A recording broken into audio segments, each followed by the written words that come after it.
Welcome to CMO Huddles Studio, the live streaming show dedicated to inspiring B2B awesomeness. I'm your host, Drew Neiser, live from my home studio in New York City. Today, we're taking a fresh look at the first 90 days of a CMO's tenure. Not to establish its critical importance. We've done that. We had Michael Watkins. We've had lots of other CMOs talk about it. But now we're really focused on exploring how AI is accelerating everything from discovery to execution to performance expectations. It's a lot. It's a lot of change that's happening now. And fortunately for you, we've got three CMOs who recently started at New Gigs who can share how things have changed in the first 90 days. So with that, let's bring on Paige O'Neill, CMO of Culture Amp and an industry expert who's graced our stage before to delve into the topics of B2B virtual events and driving big change. Hello, Paige. Wonderful to see you again. Hello, Drew. Great to be here. Great to be back. So how are you and where are you this fine day? I'm great. I'm in Pleasanton, California, where we're having a heat wave. It's going to be 90 degrees today, and it's still supposedly winter. So there you go. 90 degrees. Yeah, it's crazy. You look at the weather map and it's record highs and record lows. It's a bizarre thing happening out there. Anyway, we're moving on and we're focused on the first 90 days. So talk a little bit about, we know that the first 90 days can shape a lot that follows. I mean, this is not your first CMO gig. You know how that important that time frame is. How did you approach that window when you joined Culture Amp? Yeah, and I've been a CMO multiple times. The first 90 days is so critical to getting off to a good start, coming into the organization. And the way that I usually approach it is I want to make sure that what I heard during the interview process, you're going to hear during the interview process certain themes. They've hired you for a reason. And so I want to make sure in that first 90 days that what I heard during the interview is the same as what I'm observing and hearing as I'm going across the organization. So what are the opportunities? What is the low hanging fruit? Why did they hire me? I've read a good tidbit somewhere that it's always good to ask the question, why did I get this job versus other candidates, to make sure that you're prepared to do the thing that they hired you for and that you're prioritizing that. So I think that's so important in the first few days. And hopefully, I'm guessing that the responses to that question, why did you hire me, weren't too big a surprise? Yeah, well, no. can be an interesting. I mean, you usually know, but it's always good to ask, why did I get this job? Because typically It comes down to you and a final candidate. Why did they choose you for the role? And it's interesting to ask that question. And then that helps you align your priorities, because you pretty quickly want to go across the organization, listen, make sure you understand the priorities, understand and assess the team. Do any change outs need to happen? Do we need to augment the team anywhere? What are the critical gaps? And are you aligned with the executive team and the rest of the business on what you think the priorities are versus what they think they are? If not, then there's some work to do. And so sometimes we've heard this form. So you've done your listening tour, which you're doing in a accelerated pace. You're assessing the team to make sure you have the right people in the right spot based on your past experience. But the alignment with the executive team is often tricky because they might not know how marketing works, right? And so and yet most of the time it's, we want to grow. We want to grow faster than we did before. And often it's not a marketing challenge. So I'm just curious, in terms of as you approach this, was there anything that surprised you in the first 90 days? I don't know that anything surprised me. I mean, I think that the good news is what I heard during the interview process was very much what I observed when I came into the business. I guess the thing that surprised me was actually a good surprise, in that, for the most part, was that there were a lot more leads and revenue sourced to marketing that I had originally thought. And so that was kind of, on the one hand, it was a good problem to have, but on the other hand, is that a symptom of a pipeline that maybe needs to be strengthened a bit from other sources? So that was probably the biggest surprise. Interesting. So marketing was actually performing above what you thought it was doing. So, which is an interesting one because there are often times where things are working and you feel the need to change it just because you're the new person. And so that's got to be a tough temptation to fight as well. So I'm curious in this, and we're balancing easy fixes, hard fixes, and impact in the first 90 days. And I'm wondering how you look at that and assess those sort of easy fixes, sort of quick wins. Michael Watkins talked about easy fixes that weren't necessarily so consequential that you didn't, but you demonstrate a quick win. Yeah. Threw a lot at you. Yeah. Go And I think, the first thing too, and you mentioned this a little bit before, is and another good tidbit I picked up somewhere along the way is that, don't assume that your predecessor was an idiot. I think it's easy to go in and think, oh, this person was here before and they did all these things and I'm going to change them. And I certainly made that probably mistake earlier in my career of just thinking, oh, I'm going to make change for change's sake. But in the case of Culture Amp, my predecessor was very much not an idiot. She did an amazing job and set up an amazing demand gen and pipeline generation organization. And so looking at the balancing the quick wins, which I agree, you always want to come in with a quick win. What I tend to do is I look for either things that the team has been trying to get off the ground that they've been held back for some reason that I think are going to make an impact. And so there's already been work done. The team's already excited about it. And you can get a quick win with the team because you accelerate the project they've been trying to get off the ground. And you can get a quick win with the business because there's a lot of headway that's already happened. And so it can short circuit the results. And so I tend to look for those. And there are always those projects around. And in terms of the long term, understanding, all right, where are the areas where we're going to need to invest? In most organizations today in marketing, it's around AI. And how can we leverage new technologies that are coming out to get us the longer term impact that we're going to have? And then how do we speed that up and align that with what the executives are expecting? Because as we know, all executives usually think they understand marketing and they're expecting to get bigger wins probably sooner than is realistic. So you have to balance all of that together. I have to highlight a couple of things or stick, but one is the predecessor thing. I have to say, in my observation, about 80% of the time, the assumption is they were doing things wrong. That's why I'm here. And maybe there were 30% of the things that could have been done better, but it's rarely 80%, right? Where like everything was wrong. But I love this idea of going to the team and finding out what projects they held back. What a joy that must have been to hear from your team. They must have gone, oh my God, nobody's ever asked us that before. That's a great way of saying, I care about your ideas. I'm hoping that you can contribute and let's make some stuff happen together. That's amazing. Yeah. They must have been really excited. Yeah, it's like I said, it's a great way to get the team all in as well, because and I've never had the case where there wasn't one or two or more of these projects lurking about where the team had done a lot of work. They had an idea for whatever reason, it hadn't gotten off the ground. They couldn't get budget and they're disappointed. And so coming in and unlocking that can just immediately lead to them being excited that you're even more excited that you're there. Yeah, no, it's such a good thought, and again, it's fresh to me in all the conversations we've had over the years about First 90. So thank you for that.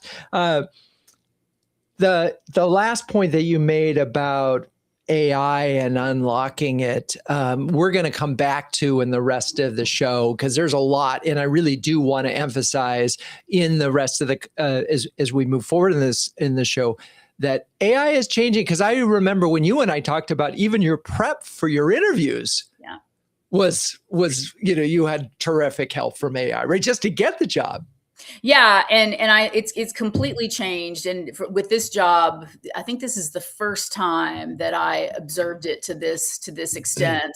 I leveraged it from every step of the process. From first of all, during the interview, the only thing that, and I only interviewed with 2 companies before I took this job, but both interviews were very focused on AI expertise or AI, I guess curiosity is a better word, right? I don't think there are really any quote unquote experts quite yet, but curiosity around AI, ideas around AI. So navigating the interview process was something that AI was forward in. And then preparing for the interview, I leveraged AI. I had to make a final presentation, leveraged AI extensively to pull that together, and called that out during the presentation that I'd leveraged AI because I wanted to demonstrate that I was able to do that. And so I don't think we should be fearful of saying that we're leveraging it, right? And then coming into the business onboarding, it was a revelation. That's probably where I saw the biggest impact, was the ability to synthesize. I'm able to synthesize things fairly quickly. It's a skill set that I have anyway, but AI just took that to a whole new level with all the notes and transcribing, pulling out key themes, some of them that I'd missed, and developing personas or agents or thought partners for different executive team members that allowed me to get to know them better. All of those things accelerated the onboarding substantially. I love it. Well, and you were nice enough to come back to the transition team and share that process. And I think it woke up a lot of folks. All right, we'll be back to you, but now let's bring on Scott Gordon, who is the CMO of HG Insights and who is joining the show for the very first time. Hello, Scott, and welcome. Thank you, Drew. Great to be here. So how are you and where are you this fine day? Like Paige, I'm in California. I'm actually in the Central Coast, and we are also experiencing some heavy heat. But can't complain. I like the summer, so it's all good. It's there early. All right. Well, yes. Let's talk about you stepping into the CMO role at HG Insights, and what were your priorities? Yeah. So Paige is spot on in terms of definitely trying to get the lay of the land and see how distant it was between your interview process and what you gleaned there versus actually getting in and seeing it firsthand. Usually it's not such a sea change of difference. But I always look at four things. I look at, hey, what's the real business objectives and the pipeline commits? What's the budget allocation, and is there a demand gen model? If not, we need one. What's the team initiatives? What's their sentiment? And how's their performance? What's the perceptions of others of the team, and also the team leaders themselves, getting that feedback. And then last but not least, really getting alignment with sales and RevOps. So those are the four things, no matter what. Again, like Paige, I've been a multi-time CMO. That's what I focus on first. And that's typically the order that I go after it. So yeah, let's talk about those sort of one by one, because again, you can't do all of those at once, and we're only talking 90 days. So, and while you're sort of listening, and you sort of need to make some decisions. Talk about, at least go through them one at a time, maybe. Yeah. So Drew, I'm in high tech, so 90 days, that's a good amount of time. So in 90 days, you should be able to accomplish those things, because you have to set a pace and expectations. You have to get engaged, not just with leadership, engaged with your team. So 90 days is absolutely adequate time to hit those four things. So in terms of business objectives, hey, what is the CEO, CFO committed to the board? What have they committed downstream? How do those commitments relate to what marketing contributes to those objectives? And then there's always pipeline. Whether it's pure influence, whether it's influence and sourced. What are those pipeline commits, and what are the assumptions behind those pipeline commits, which are super key? So I focus on that first, but that then lends itself to budgeting and demand. Even though it sounds like fundamentals, and yes, you can use AI for a lot of things, aligning that pipeline and seeing the assumptions of where you've been and where you need to go. How do you build up a demand gen model that aligns to that across all your channels? Even though that may be overlooked, it depends on the stage of the company and the maturity of the growth team, but that's very key. And then seeing whether budgets are realistic across programs, tools, and headcount. I know CMOs who've stepped into roles where they thought they had a real budget, 5-10%, and they get there and it's 1%, and yet the growth target is 25%. Is it, those Yeah. are some distances that are just not humanly possible to sort of meet. And so when you see that budget and you see those demand goals and expectations, what is the sort of the process of, I mean, you don't want to be the guy to say, I can't do this. You said we were going to have this. But so how do you navigate that part? Yeah. Drew, that's a great question. And also a great observation. That's why, imagine if you got to that equation at the end of your 90-day cycle. That's why you got to do these things in parallel in 90 days and figure out, okay, what you can achieve, but you got to set the pace. So I don't think it's wise to be you don't have to be the person that says yes. You don't have to be the person that says, I'll do it no matter what the data tells me. So really being data driven and driving that in. Case in point, we reset expectations of percent contribution at my company where I just joined, outside of where their original expectations were. And you never know how these expectations get built up and what data sources people use. Maybe they go to the Forrester, former Serious Decisions, the Forrester group, and they see all these great metrics, but they're really not that closely aligned to your B2B business. So you really need to look at the data and have that insight and have backbone. It's okay. You'd be surprised how sales, CFOs, and CEO leadership appreciate the fact that you're coming with data and saying, hey, this is what we can meet, or these are where we're not in alignment. Well, and I do think you have a little bit of time. That first 90 days is that moment when you can, because you're the new person, and we want you to sort of succeed, and you've noticed this issue, and you go, okay, because you can't do that in a year. That's right. And equally important, understanding the team, their initiatives, where their sentiment is, what's the perception internally and externally to the org. And then really have they set their performance and operational norms. I never assume anything. I want to listen, take it all in, but that's that 90-day period, because that's going to set the pace and the agenda going forward. So we have our business objectives, and then we say, okay, with this budget, we can commit to this thing that marketing will be able to do. Talk about the team and the sentiment and how you go about sort of getting to know the team and who's going to be the right team for you moving forward. I use AI for everything. I have an AI agent that goes out and interviews everyone and just gives me the highlights. Just kidding. Definitely don't do that. I think there's an importance for a personal bond, for personal engagement. So I try to talk to as many folks as I can. Definitely my leaders and their team leads, and to really get that sentiment. I do the same thing with the sales and rev ops organization to say, hey, not just talk to the leaders, but give me your best reps. Let me talk to them. Let me find out and talk directly to the top 2 SDRs.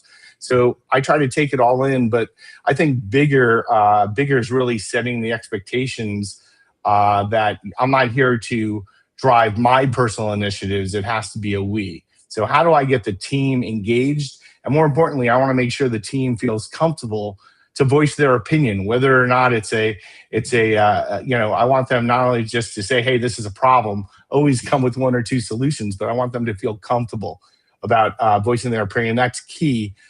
Because you can't make a change or set a new pace without everybody feeling ownership and a part of it. Yeah. And I think it's particularly hard right now to do that, because I think there's a lot of fear in, that AI is going to be able to do this part of my job, or AI is going to do my whole job. And so, and AI may be able to do some of the folks that are working for their jobs. So it's like, you can't just say, oh, that'll never happen. But it's an interesting time, unlike one we've been through for a while, where there's a lot of sense of insecurity in roles. So, and I'm just curious, as you were sort of, how you sort of get a sense of, and is part of getting to know folks, getting their sense of how insecure they are feeling. Yeah. AI definitely is upon us. We have initiatives to really drive AI forward in everything that we do. I think getting across the point of, hey, you're the experts. So how does AI be a force multiplier and enhance your job and your ability to do more upper level thinking? And also that doesn't dismiss the fact that you have expertise, you have domain expertise. So getting that across and then actually pinpointing, hey, what are the actual processes? People don't really think about, hey, it starts really with what are you trying to solve and what's the back end data that AI is going to source and what's the quality of that data and how that data is being maintained. And that's directly a part of how your team needs to engage. So as much as there's certainly fear, there's also some excitement, and there's also new processes and new things that we need to introduce. The org is going to change for sure with AI enhancement. So how are we a part of that change? And I love it. I want to avoid minimizing my team. I think we try to build the most solid team, and then how do we augment them to do more and more and more as the company grows? I love it. All right. We'll be back to that because there's lots more to dig in on. But now let's welcome Ali McCarthy, who has been waiting patiently, who is the CMO of Asset Map and who's previously joined us to discuss a mix of topics, including product launches and ABM. Hello, Ali. Welcome back. Thank you, Drew. Happy to be here. Okay. And where are you this fine day? I am about 40 miles west of Philadelphia in Downingtown, Pennsylvania. All right. We finally got some East Coast folks to sort of bring not a chill to the air, but it's still kind of winter here in these parts, so to speak. So I'm curious, you heard what Paige and Scott had to say. What resonated with you and just let's start there. Yeah, absolutely. So I think that it's very real, the notion of how is AI going to disrupt, how is AI going to enhance, what is our plan as a management team to bring our company forward? Because the interesting part about coming into a new role now versus maybe prior and earlier in your career is just that you now need to have a plan and a strategy. And we don't know as a management team, and I'm not saying my company, most companies don't know if the AI that we're putting forward today is the AI that will make us competitive in 6 to 12 to 18 months, because it's changing so rapidly. And so it's just one of those things where you need to be stepping into it and leaning into it as a team. But no one has the crystal ball yet with AI. And I think anyone coming into this role and any management team working together right now is trying to command as much as we can of what we can control and where we know we can deploy it. But again, it's the velocity of change is one that we can't even grasp on the downturn impact of it. Yeah, and well said. And that, it's funny because we could have said that the first 90 days pre-AI were really intense. Now, because of one, AI enabled helping you do it, two, because AI expectations helping you get on board. And three, it's changing so fast, that whatever you think may or may not be relevant moving forward. So yeah, easy peasy. First 90 days, no stress. Let's talk about what your learning process is as you go forward. I mean, Scott had a very specific sort of map for going through his 4 points and so forth. I'm curious, when you start, where do you focus? Yeah. So it was great. I love that model that Scott had. And I do think that those are the right 4 pillars. In this particular role, it wasn't that I didn't use those pillars, but what I needed to focus on first in the first 90 days was where we were messaging or not messaging, meaning so financial planning can be messy, right? Your financial life can be messy. It can be complex. And the technology that Asset Map provides actually makes it simple, right? It puts it all in one page. But if we can be financial planning, and we can be a presentation layer, and we can be a conversation assist to an advisor and a client. Where do we begin, right? If we're solving so many problems, and the issue when I came on was just that we had all those opportunities. And so in the marketplace, we were a lot of things to the marketplace. And so what I needed to do first was really take all this beautiful, rich content that we had and now figure out, okay, where do we solve just one problem? We can solve multiple problems, but can the market just know us to solve one major problem? And so that's really where I found that I needed to focus, because the people are amazing. The product is amazing, right? The people before me had done a great foundation, but nothing, was infallible. I had to start somewhere. And this is where I think the best place to start was with assets. Well, and it's so interesting. I'm reminded of a story that, you read about when Steve Jobs came back to Apple and there were all these products and all these things, and he sort of narrowed it down to 4. And what, when it comes to marketing, to me, if you don't have a great core positioning with a focus that everybody in the organization knows about, then your salespeople are chasing anything that moves. Your demand gen people don't know really, well, this is as good as that. So, and you don't get better at serving one particular customer, and you don't get known for anything. So exactly. It feels like there is that.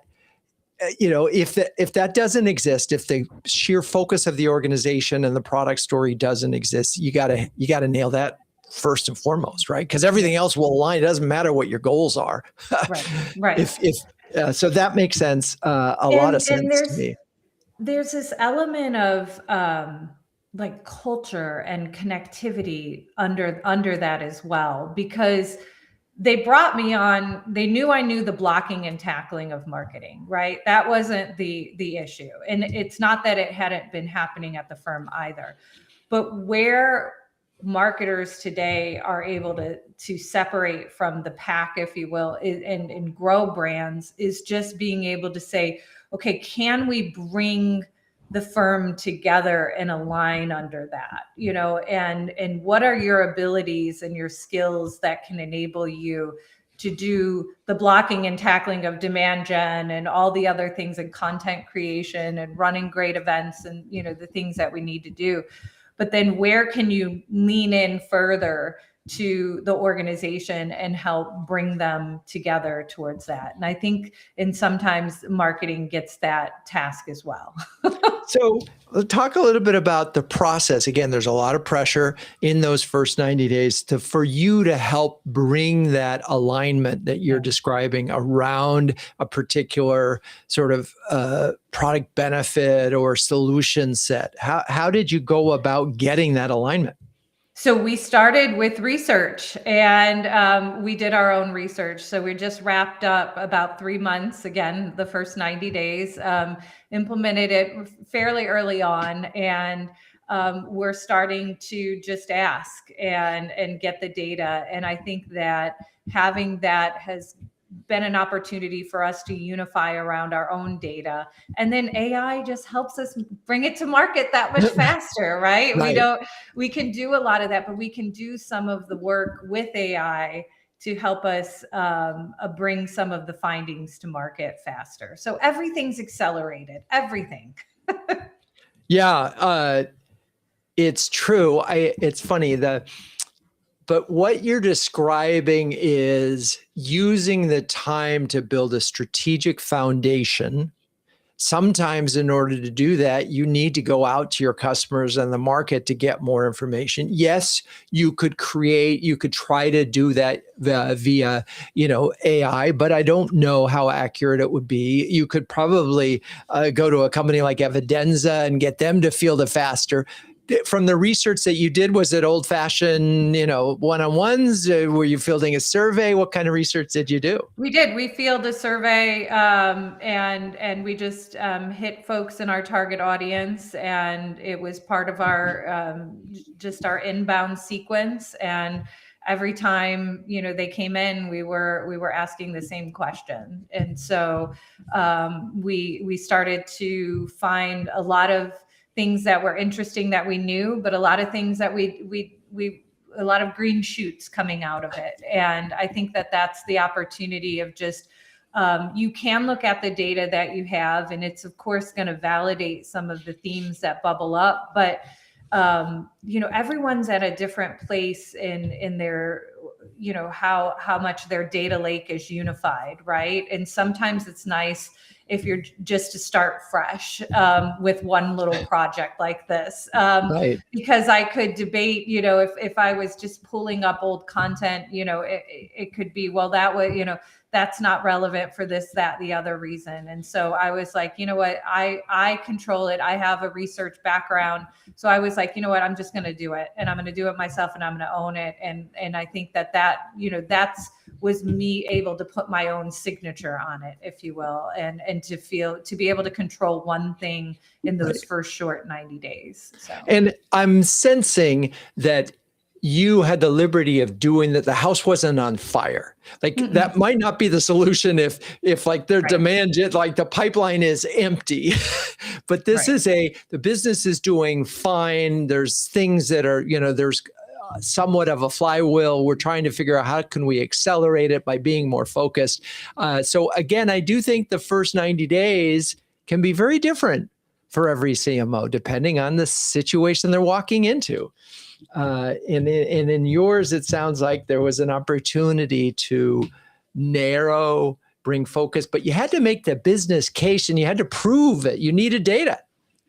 I mean, yes, you needed the data, but I mean, don't let me paint a rosy picture. There were certainly things that were, falling apart and hair on fire, and, things that were, you had to wear multiple hats, right? And so, but you get used to doing that as a marketer, and especially as a marketing leader. And you almost get bored if you don't have 2 or 3 or 4 big things running simultaneously. So I feel as if it was the right thing to do, because I knew I needed to own that to be able to get the message out.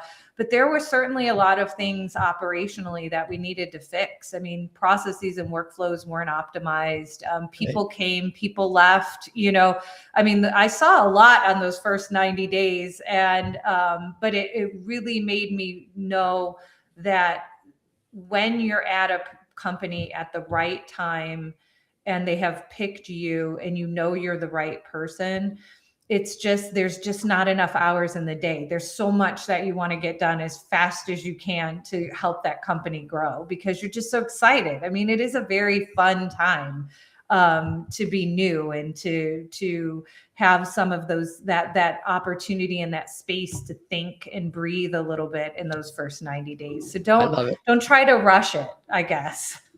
I love it. No, the fresh eyes is awesome. All right, we're going to take some time now for me and you all to talk about CMO Huddles. CMO Huddles launched in 2020. It's the only community of flocking awesome B2B marketing leaders, and that has a logo featuring penguins. Wait, what? Yes. Well, a group of these curious, adaptable, and problem-solving birds is called a huddle. And the leaders in the CMO Huddles are all that and more, huddling together to conquer the toughest job in the C-suite. There's a pun there if you want to hear it. So Paige, Scott, Allie, you're all incredibly busy marketing leaders. I'm wondering, and I'm going to let Paige and Allie go, for you guys are longtime members of the community. Maybe you could share an example of how CMO Huddles has helped you.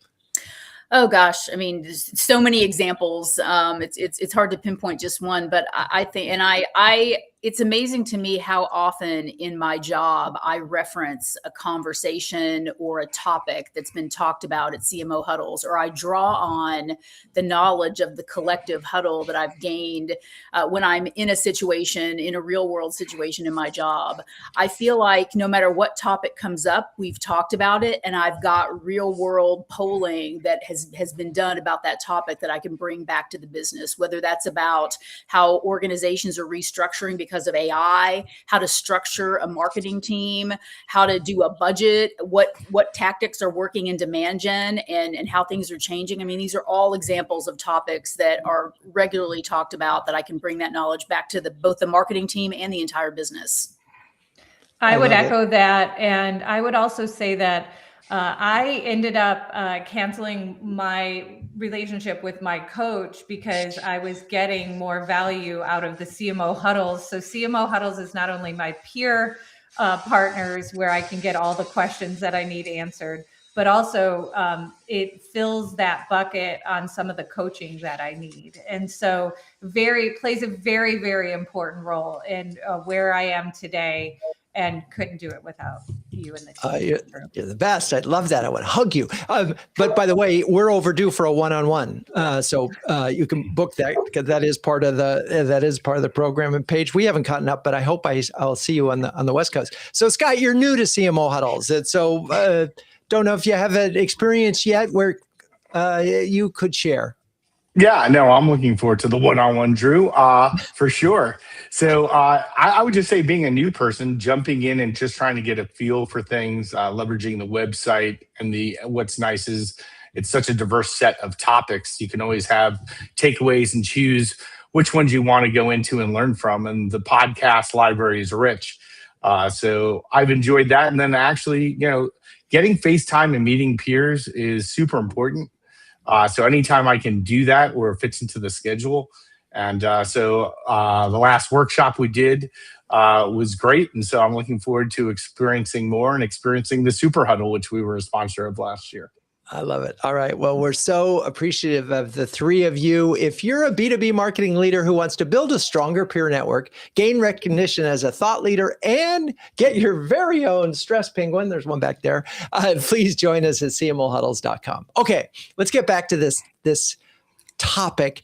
We were edging on this notion, and the CMO and I talked about this yesterday.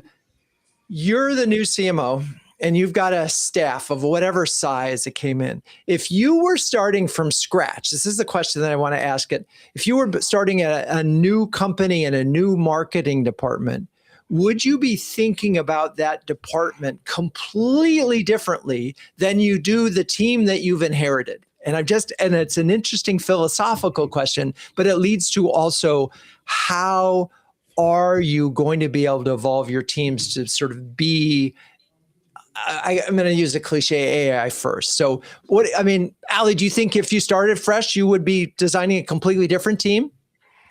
I do think folks would naturally go there and say, of course I would do it different. But I think you still need the folks that we have. What I think the challenge is how can I, as a leader, impress how important it is for them to use AI and be bought in on AI as something to enable them beyond just a Chat GPT prompt to fix an email, like that. Right. That is, level one. How do we get them to level 2, level 3 thinking? Because we're forced to go down that road, and we want to go down that road. We're naturally curious. But sometimes the team is just happy doing their job. They don't want to disrupt. They don't want, and so it's, where do you say, okay, this may be uncomfortable, but let's go there together and let's find the joy in asking those questions and finding out how it can do it. So how do you make it a burden to a joy is what I'm trying to really get you. So Scott, I'm curious, because do we add to the first 90 day, this sort of the AI literacy of every member of your team from, one to, I know that a CMO in our community, actually their whole company now, everyone is measured on a scale of 1 to 5. No one will be a 5 because that's someone who works at Anthropic, but it would be unacceptable for anybody to be a 1 in 3 months. So, and if the question is if we were starting with a new team, maybe a new company, a new team, not an existing. Right. So if we're starting with new, I'm still the three-legged stool of, hey, product marketing, brand and comms, and growth are the 3 top positions I always hire. And if you're starting from scratch, which I've done in small startups, besides larger companies like this one, it's no, I look for extremely hands-on folks to be leaders because they set the pace. But now with AI, I would say it has to be not just hands-on, but it does have to be AI engaged and savvy. That world has changed. For 2 years from now, not even I'm looking at my organization saying, hey, I have a direct report with an AI leader, an enabler, literally on my team, which I've never had before. Right. And not like that, but now I'm looking at, okay, how do I augment that team with GTM engineering and with how that's going to engage? So that's different from what I've done in the past. And that probably will be a spearhead if I were to start from scratch as being the fourth leg of the stool now. Paige, curious from your standpoint, and it's great to disagree at any point in time, or at least have a different point of view. I did talk to a CMO who was worried that didn't have a product person, but they said, you know what, I built a product GPT to hold me for a while. I'm curious, and it's working for them. I'm just curious if you look at this question of start from scratch versus, would it be different? And how are you evolving your team as a result of the need to use the tools and just the beauty of using the tools? Yeah. And I think, sure, if I were starting from scratch, it would probably be different. But I think the bigger challenge that we have is most of us are not starting from scratch. The real challenge is, how do we transform our teams? And what's changing? Every board that I've talked to, every C-level person I've talked to is under pressure to go back to the board and communicate how they're getting efficiencies because of AI. And so I think there's the pressure that's coming from the top. And then for me as a leader, I feel an immense responsibility to communicate a sense of urgency to my teams that they have to skill themselves, or I'll just say, like, it's going to be a risk to their future careers. And so, at Culture Amp, we've brought in an AI consultant. We're doing workshops with all the team members. We're giving them an opportunity to learn the tools. We're taking on projects. And it's an indicator to me, if I don't have the uptake in that training from certain parts of the business, it's a red flag, right? And so I think that we've got to look at, there are roles that are, I think, going to change and probably go away or condense or shrink. But does that change the structure of the team over time? Yes. But right now, what I'm seeing more of is we're able to do so much more throughput with a smaller team than we were before. But I think it's not going to be long. Those structures are already changing, and right. I think that it'll happen naturally. Hey, Drew, one thing I noticed, in talking and hearing what Paige had said, I hear a lot of tools. And I think what's missing is the fundamental discussion of data, because those tools are driven by data. So having fragmented or incomplete data plus AI doesn't mean you're just going to have poor GTM outcomes. Yeah. So I think that discussion is also going to start coming out more and more, that it's not just the tools, but it's, hey, where is the data being sourced, how it's being interplayed, how comprehensive is it, how trusted is it? Right. And it feels like there's an opportunity for marketing to just say, we're gonna own this data, because sales it's never been clean in what they're putting in there. So and we know that AI is only as good as the data. So yeah, with what I'm kind of wondering about, and this is me just sort of being philosophical, is does the entire go-to-market motion organization change? And then what's that look like, and what role does market, did we create an artificial construct way back when, where we had product and we had marketing and we had sales and we had customer service? And is there a new model that some companies, because they're not encumbered by the current model, are going to say, we could really streamline this now? I don't know. And no one has proven that yet. So we could just let that go. Totally with you on data. All right. Well, yeah. Yeah, I mean, I'm just going to say it also depends on the size of the org, right? Really large orgs have data and AI analyst teams that are services, and they drive that through their organization. As you go smaller, marketing or marketing plus the CEO or marketing plus CFO or marketing plus biz ops, they become the strategy team. So it's interesting dynamic of how that plays. Okay. Staying with AI for a second, in combining it with this notion of quick wins, I'm curious if any of the three of you, because the quick win is an important thing. It's a quick win with your team. It's a quick win with the head of sales and your executive team, because otherwise, in the first 90 days can be a listening tour, and here's the plan at the end of that. No, it is a good idea. And I'm wondering if AI is accelerating that somehow. And like, Ali, did you have, other than doing the research, was there a quick win that you were able to implement? Yes. So the quick win in my mind is one that's repeatable. And so, versus just finding, lightning in a bottle and not being able to replicate it. So we were able to actually, the quick win for us was getting the SDRs over into marketing. So we're not yet, we still have human SDRs. And it was an opportunity to eliminate some of the friction of getting quality leads and driving better pipeline. So we did start to see, an uptick in the quality of leads, because we were resourcing those folks. We have them in our ecosystem, and we could control the whole process. Now, where do I see AI disrupting that function? I do, but I'm glad it's in marketing right now, and I'll be a part of that, and I'll own it. Right. And you can test it and are more likely to test it. In that, yes. And that's funny, because that is often, if marketing is not contributing enough to pipeline, it's often because the SDRs are somewhere else, and it's a problem. So interesting. Paige, a quick win. You did mention that you sourced a quick win from your team. I'm just curious what, if there were any others or things that you were able to do as you were sort of getting established what the new plan would look like. Yeah, and staying on the SDR topic, 100% agree. SDRs belong in marketing, and our quick win, an additional quick win, was to, and at the same time, accelerating the productivity of the SDRs by leveraging AI, leveraging automating top-end sequences to more quickly funnel through MQLs and source the ones that were really showing the high intent. So we've automated that process with AI. That was a very quick win. Increased SDR productivity, enabled us to reduce the team by about 20%, and increased our conversions by about, I think, 30%.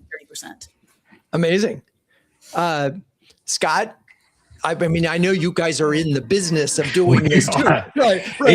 We are a MarTech company for sure. Yes. We need to eat so I think our quick win actually is eating our own dog food. We came out with some really cool predictive scoring for both leads and accounts, and that equates to ABM optimization and conversion rate. So our quick win was actually, since we released it last year, is actually fully deploying it internally and seeing those outcomes. That would be one quick win and a necessary win. You're customer zero, and it's a great place, because obviously, look, if you can't make it work, or you will, by using it, push it to the point where it breaks, and therefore you can help the product team fix stuff too, because no product is ever perfect, particularly a new one that is integrating a bunch of things. So that's right. That's right. But I would agree with Paige. Like with AI, you can drive way more testing. So it used to be, hey, you had limited capabilities. You can only do so much testing. Now you don't have to be perfect. You can drive more testing to get better outcomes than you had before because of the scale. And interesting, because that comes into this first 90 days, because if you have the mindset of, we want to get more tests out there right away, there's a wonderful sort of innocence to it, which is, hey, we might discover something and learn something that are going to help us make some really big decisions. So yeah, adding tests and the fact that you can do them so much faster is amazing. Well, we're out of time here. So what we need from each of you are some final words of wisdom. And I want you to reflect on the discussion that we've had and sort of say, what was your single most important takeaway from what could have been something you said or something that someone else, for someone trying to start strong in a new CMO role? And we'll do this in reverse order. So Ali, you get to go first. I would just say be a business leader first and a marketer second. Business leader first and a marketer second. Yes, indeed. Perfect. Okay. Scott, final words of wisdom or a key takeaway from this session. Ali, we're the same mind. So I would definitely say your job is not to say yes. Your job is to evaluate the business and execute accordingly and get people on board for that. But you get buried if all you are is saying, yes, I can, and not sticking to conviction of data and outcome. Data and outcome. There is a key takeaway. Okay. And Paige O'Neill, final words of wisdom.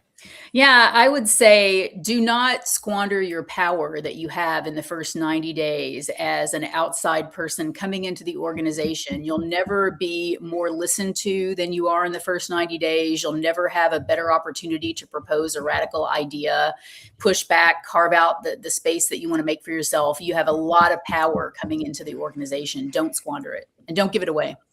I love that. I want to build on that because we have another minute or two, and don't squander the power. And that's so interesting and so tricky because that assumes that you have a point of view that you come in, or hypotheses at least, which you're quickly discovering. And you know that at that moment, the CEO, the CFO, the head of sales are probably going to lean in and listen until they find out yes or no that you were right. So how do you, and I'm curious, Scott, how do you make sure that you are balancing that so that you, as Paige says, you're not squandering the power? Yeah, I think there's a balance. And Paige, that's a great takeaway. I think it's also seeding who you're engaging with. So go to the CRO, go to the biz ops, go to your CFO, seed the ideas, seed what you're trying to get across, and then leverage that so you're not just walking in blank with your power, but you've reinforced that power already. That's so funny. I'm just having this vision of walking in with your superhero costume on that is immediately stripped away after 90 days. But you've got it you're bulletproof for those first 90 days. Ali, any thoughts on not squandering that power? I think it just comes from a place too of caring enough to have empathy and listening to those other department heads that you have. That it's that balance of you have that power, and you're using it to gauge a deeper relationship with those folks. And so that, because this is supposed to be a long-term partnership, right? We're partners in the business. We're going to run ahead together in our own respective swim lanes. And so I think that they're happy that you're here, right? They want you to do what you do best, and you just find the opportunity to do it together. You're gonna go faster together. I love it. All right. Well, thank you, Paige, Scott, and Ali. You're all amazing sports. Thank you, audience, for staying with us. Please join us in 2 weeks when we'll be talking about balancing automation and human creativity for lasting advantage with Dave Steer and Sandy Ono. Cue the music.